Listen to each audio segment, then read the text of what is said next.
welcome to the show. And I am here live at the Oregon Right to Life conference with Shawn Carney. Welcome. You are the co-founder, campaign director for 40 Days for Life. This is a big deal, but a lot of people may not have heard of it yet. So tell us exactly what is 40 Days for Life.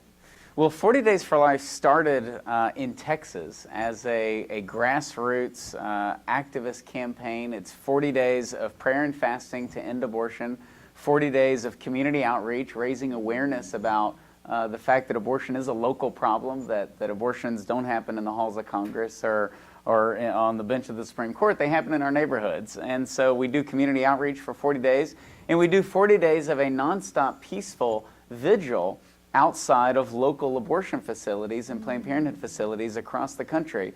We just finished the largest 40 Days for Life campaign we've ever had last fall. We had 301 cities participate in that campaign. We followed that by a spring campaign which had 258 cities. There were 4 throughout the state of Oregon, Salem, Beaverton, Portland. So yeah, we've had, and Eugene, Oregon. Those were the 4. And so it's been amazing to see it grow. So this is a twice-a-year event? It is. We have a fall campaign and a spring campaign every year. You know, abortion is the most controversial issue of our time, and it's one of the few issues left that is black and white. Jocelyn Elders was the Surgeon General under the Clinton administration, and she said in an interview one time that Americans need to get over their love affair with the fetus. And yes, when you take her quote and compare and contrast it with Mother Teresa, who told the UN that abortion was the greatest destroyer of peace in the world, given the circumstances Mother Teresa lived under and faced every day, the extreme poverty she saw in India, the disease that she saw, and yet for her to say abortion is the greatest destroyer of peace in our world, one of those 2 women have to be completely detached from reality. Both of those, I know which one I think. Right, and both of those statements can't be true. And so no matter what side of the issue people fall on, the one thing that we know is that despite being legal for 39 and a half years, abortion bothers us as a people, as a nation, like no other issue. And the reason is because it is so black and white. We are either destroying an innocent human life in the womb, or organizations like 40 Days for Life and Oregon Right to Life are just causing a big stir and preventing women access to a basic surgery. It cannot be both. And so one of the things that we've seen through 40 Days for Life is we've had 5,928 moms choose life at the very last moment as they were going in. These are the ones you know of. These are the ones that we know of, and no one grows up wanting an abortion. No one grows up wanting to work in the abortion industry, and yet it happens. And those moms who are going in to have their abortions, we want to be out there not judging them. We don't want to be, waving the Bible at them, telling them they're going to hell. Quite the opposite.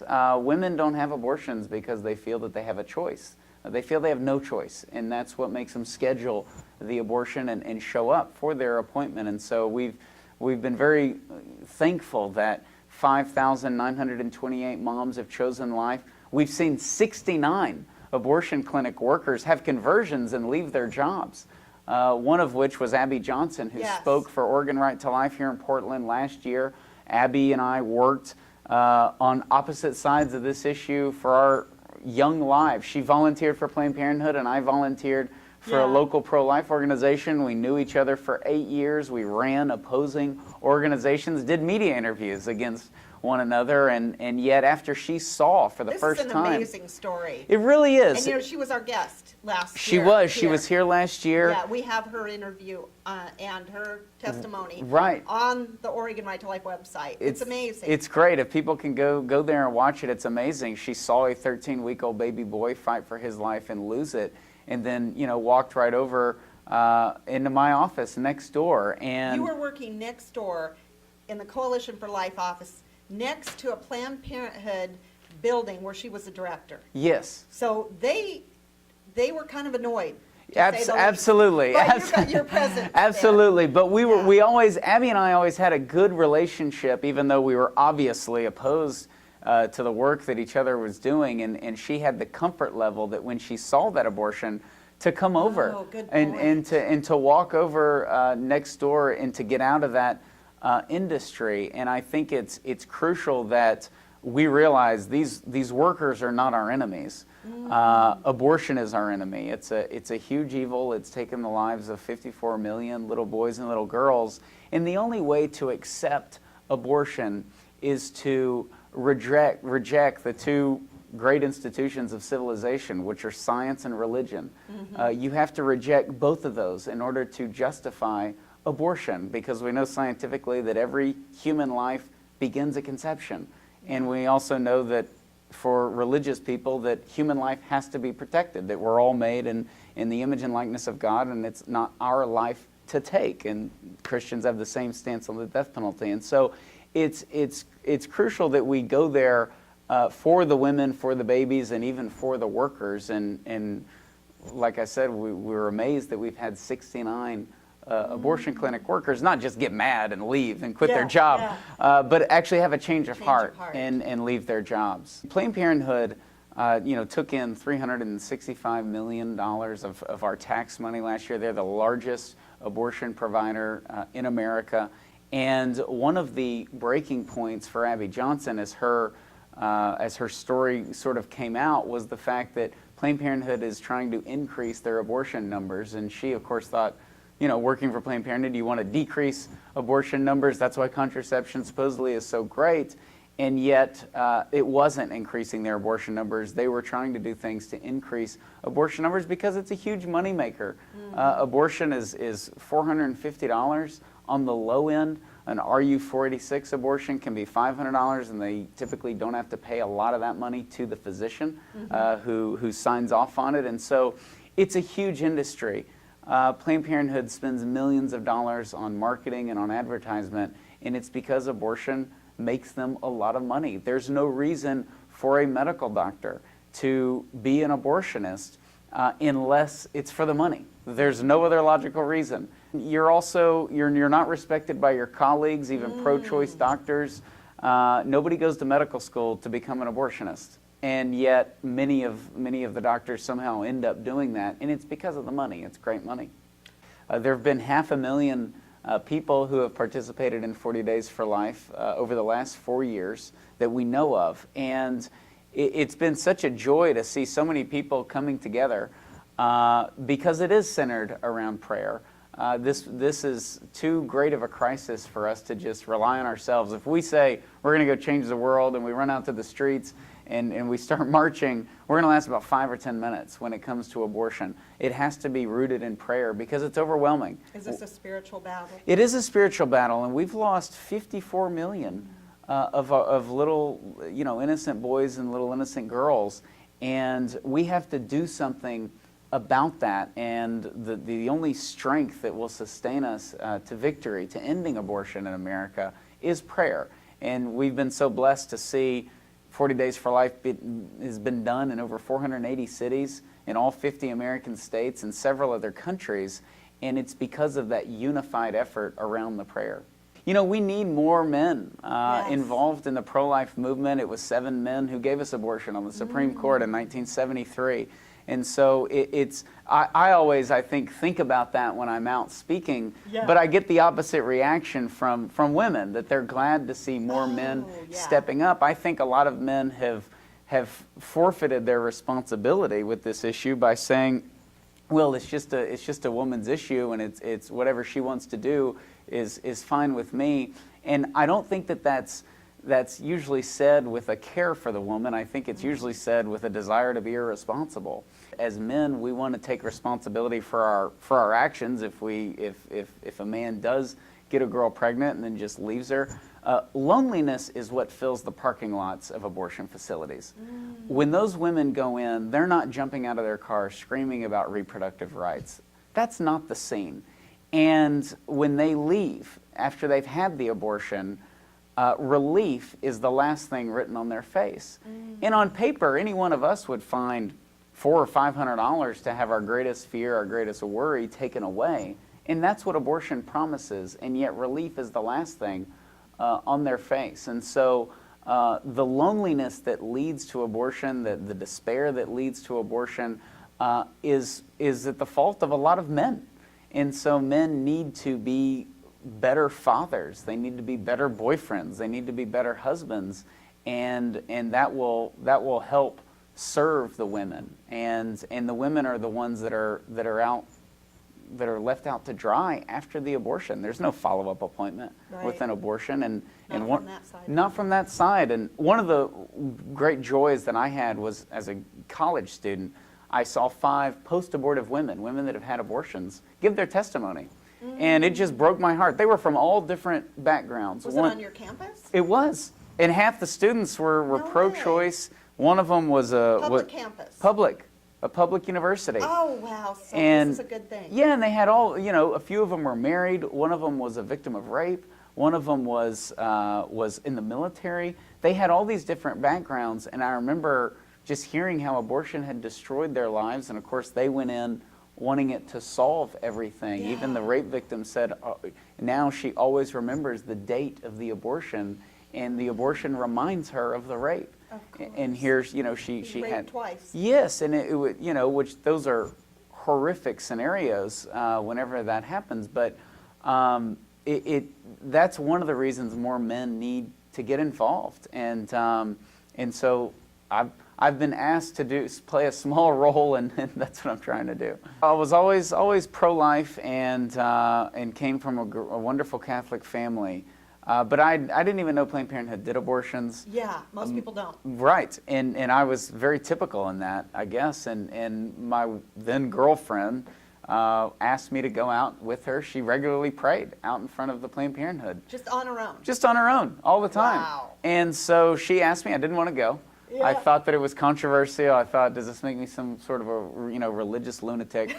And Typical. but I went, and it Yeah. was a profound experience, and I saw woman after woman leave, and it just broke my heart. They were also my peers. I was 18 years old at the time. And so, I just saw how, as they left that driveway, they're having to go deal with it's supposed to be the end of something. It's certainly the end of the unborn child's life, but it's very much the beginning of a path to healing. Technology and science are always chasing the truth. And so we now know, we can see the reality of life in the womb. We know that at conception you have all of the genetic makeup, all the DNA to be a 6-week-old or an 8th grader or a grumpy old man. Whatever it is you're going to be, everything is there at conception. You're a human being. You're a human embryo or an embryonic human, or however you want to phrase it. Right. You exist, and you're a human being. And so I think showing that there's nothing more phenomenal about the human anatomy than where we go in those 9 months. Yeah. Especially those first 2 weeks. It's unbelievable. And so I think that's an education problem. And that's really where the debate has gone, in the sense of, I know a lot of young people in my generation, if they are pro-life, they are engaged in the movement. It's something that they're passionate about. If they're pro-choice, it's a very weak effort at it. It's sort of washing their hands clean of it. They're not going to go out in the streets and march for reproductive rights, but they're going to say, look, I would never have an abortion, but if somebody else wants to, but nobody talks about the essence of what an abortion is. No. And that was what was so powerful about Abby Johnson's story. And she has since helped 16 abortion clinic workers leave their jobs. I didn't know that. And she, for the first time, was, asked to assist with an abortion. And so sometimes when we get tied up in the political realm of this issue, which it certainly has a political element, we have to fight to end abortion legally, for sure. But in day-to-day conversations with friends and with family, sometimes we forget about what it is we're talking about when we talk about an abortion. It's the most horrific death anyone could go through. It's violent, it's ugly, it's brutal, and most of the women that go through with it have no idea what's actually going to happen to their child. I think you're right. A good friend of mine said, if you were to be executed tomorrow at 9 a.m. by dismemberment, what would you want your friends and family to be doing right now? It's a horrific, violent death, and there's no nobody ever says, well, it's not a baby, it's just a blob of tissues anymore. Some people may, but they're kind of moved on. They've kind of moved on, Yeah. because if we start talking about the science and the reality of the life in the womb, we're going to realize it's not a what that we're killing, it's a who. It's a person. And I think that's so powerful for people in the pro-life movement, because the pro-life movement is full of individuals who at one point genuinely supported abortion rights and probably thought that it was the right thing to do. The numbers goes up in Oregon and California on the West Coast. Right, yeah. And you know, but nobody grows up knowing abortion is wrong and then decides that it's okay and that it should be done. It's so true. And so it is something that needs to be debated. It needs to be debated peacefully, and certainly as an activist group, you know, we meet abortion where it happens at 40 Days for Life. We go out to the local abortion facilities, not to hurt anyone or to do violence or to scream at anybody, but we hold the prayer vigils. Our effort is based in prayer and having that public witness to those women. Many of the women that have chosen life have told us, you know, I gave up on God years ago. I don't have any faith left. But when I woke up that morning and was driving to the abortion facility, I prayed that God would give me a sign if I was not supposed to do this. And the 2 or 3 people who were praying out in the rain or heat or snow or whatever were that sign. They're desperate to not do it. They're desperate. And so sometimes we can become so sterile and cold as a culture, as if we're so advanced that we need abortion, that it's part of a civilized society, and it's not. It's a sign of a barbaric society, not a civilized one. And truth and reality and science prove that we're destroying an innocent human life. Can you explain a little bit about how this is, number one, just targeted that the abortion industry got against us? Yes, I mean, People don't even understand. Yeah, they don't understand. It basically restricts the public right-of-way and where we can stand and be as far as the proximity to the abortion facility. Basically taking the pro-lifers that want to go out there and be peaceful out of the picture. They're not going to be able to reach out to the women. They're not going to be able to get close to them. And this is becoming a growing problem. And it's something that, again, we have to face legally. And we have to be so many feet from the door of the building. Is that how the law goes? But if you want to protest, something else, anything you else, you can block the door. It only applies to the abortion issue. This is unbelievable. All 50 states. Yeah, it's it is selective, and it's to target a certain group of people. And so, there are those who disagree with us on abortion that don't like the face law because it's a violation of the First Amendment. And I've had many people say, look, I'm pro-choice, but without pro-life activism, freedom of speech, being in the public right-of-way would be dead in America. The libertarian spirit and even the liberal mind can see that this is a civil rights issue of you don't have to agree with the people of why they're going out there, but they should be allowed to go out there. Dietrich Bonhoeffer is one of my favorite historical figures of the 20th century. Probably one of the most known martyrs, anyways, of the 20th century. Was a evangelical preacher. He grew up a Lutheran, became an evangelical preacher, and an academic. Shot up through the ranks of academia. He was eventually arrested by the Nazis because money he was using to have Jews escaped into Switzerland was traced back to him. And so he was captured by the SS, and he died in Flossenburg in a concentration camp. He was hung. And his story is so profound. He's got a number of brilliant quotes. One of my favorites is, when Christ calls a man, he is saying to him, come and die.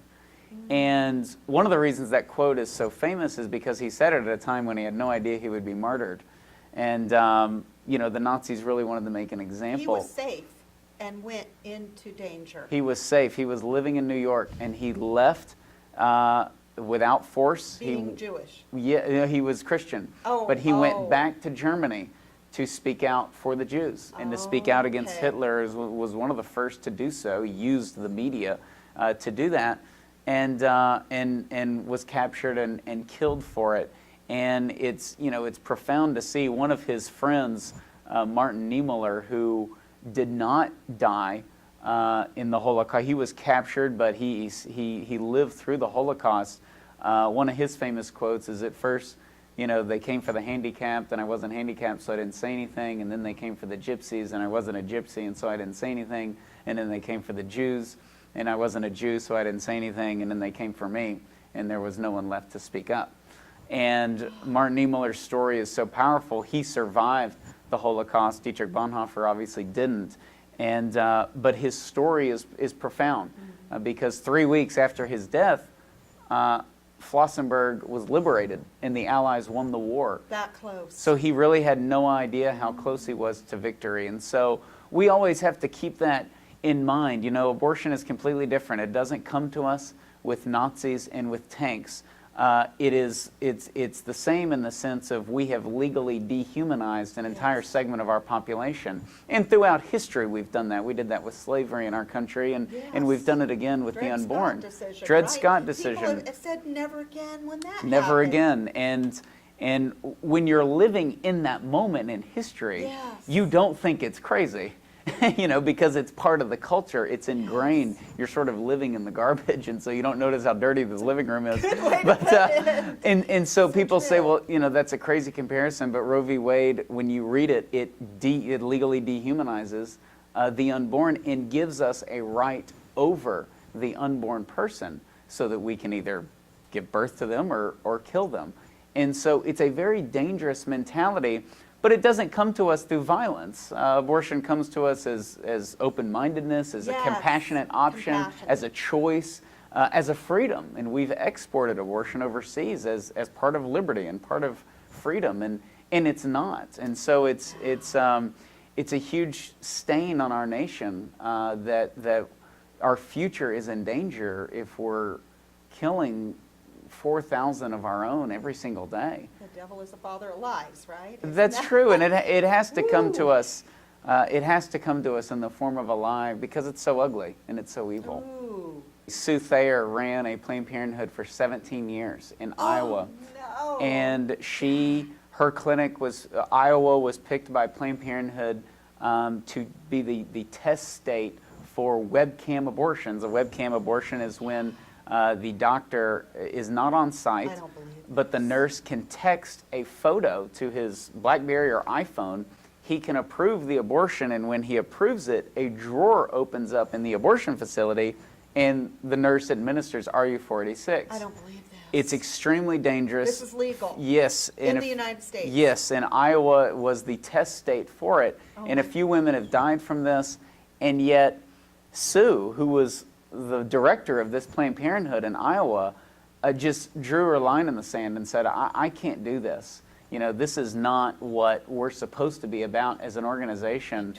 And she began to have a change of heart. Sue has adopted numerous kids throughout her career at Planned Parenthood, and they fired her.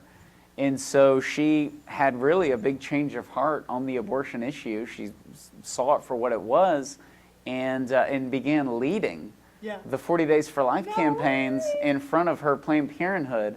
And she led, after multiple campaigns, they announced they could no longer keep their doors open because of lack of business, and they closed on March 1st, just a few weeks ago of this year. So David and I both went out there for this celebration and to hear Sue, and we asked her a similar question. I said, after all you had seen and been through, you could have just gone and, taken care of your children and just moved on. Low. Yeah, she's in her mid-50s, and was at the end of her career. And she said, well, in all of our meetings, I saw how much Planned Parenthood did not like 40 Days for Life and what a huge impact it had. And so I thought, that's what I need to be doing. They're telling you And that. so that's what Sue had told us. And that's why she led the campaign. But it really shows. She didn't work there for 3 weeks or 6 months. She worked there for 17 years. And I know some people would say, well, how could you work there 17 years and go along with all that stuff? Surgical abortions were going on in her building, obviously. Not in her building, not but in her for building. RU46, but she would refer women for surgical abortions just down the road. Had to talk them into it. And talk them in. And so it's one of those where we have no idea what's going on behind the scenes, but for Sue, it took these webcam abortions being introduced for her to see this is madness. This is not what I'm so grateful. I'm supposed to be spending my life doing. Yeah. If people are watching right now and they say, I've never heard this in my life, but I want to do something, what's the first step they should do to get involved and help? Well, the first thing is if they've ever been impacted by abortion, which I'm sure some of the viewers have been, is to seek healing. If they're a woman that's had an abortion a few weeks ago or 30 years ago, I've met so many that of both scenarios, is to seek help and hope, and you can do that through Rachel's Vineyard. Rachel's Vineyard is an excellent program. They have that in Oregon. And Oregon Right to Life has all of those healing programs. It's wonderful, and it's a retreat. It's non-judgmental. You don't have to be part of a church or anything. It's silent. You just go and you be part of the retreat. It's a great program. For those that want to get actively involved, 40 Days for Life has been larger on the West Coast than any other part of the country. Right. Yes, so people start, I'm from Texas, and so my family will start saying the West Coast is this lost cause. I said, no, it's not at all. California. I'm happy. Well, no, we have 36 campaigns in the state of California. It's our largest state by far. And then Oregon, we had 4 40 Days for Life campaigns. So if you go to 40daysforlife.com, it's the number 40, 40daysforlife.com. And click on locations. The next campaign will be starting in late September. And so sign up for the email list and you'll see the location nearest you. Well, Shawn, it's been a pleasure, and I do thank you so much. I know you have a young family. You're on the road out there to save lives, and you could have picked any career in the world. You're very talented, you could have had anything, and you chose this, and we thank you so much.